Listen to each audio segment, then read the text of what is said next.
One of the most important parts of training is developing the right training attitude. And the way we do that is by developing what's called the game, which is where you play with the dog and get the dog or puppy engaged with you, so you have their full focus. Once this is going on, then you're really in a position to be able to train. Here Sally is teaching something that's called going back to home plate, which is where you send the dog back to a spot and then you throw marks from that spot. One of the reasons you do this is for steadiness and also the ability and the situation where you can get the dog to pay attention to you. So that's what's happening here, both learning to play the game, to develop excitement, and to go back to home plate. Once a puppy understands the game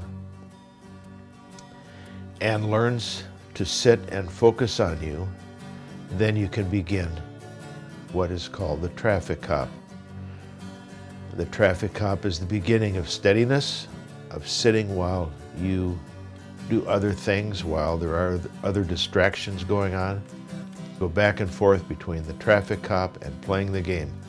And that is how you develop a dog that is focused on you and learning the commands in a powerful and happy way.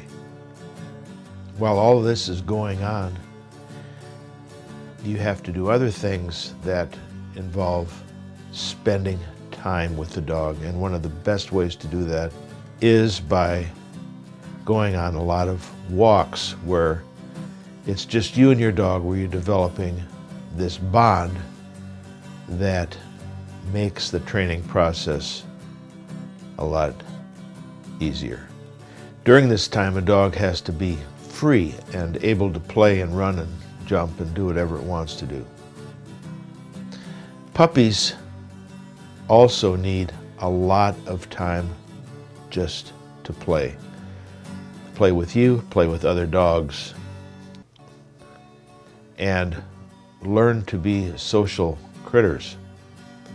Here Sally's got 3 little shavers out just so they can sniff around and play and get to know her better.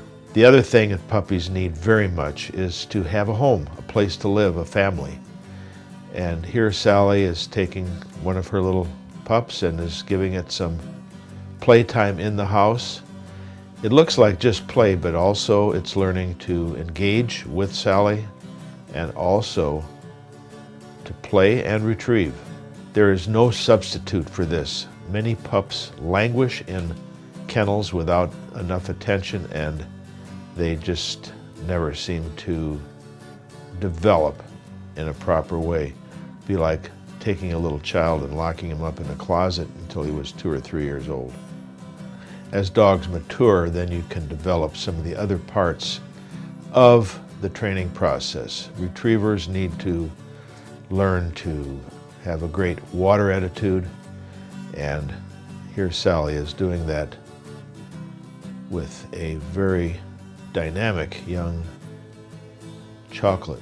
So there are a lot of phases to the training process, but the key is the early development of the right attitude and the right fundamentals.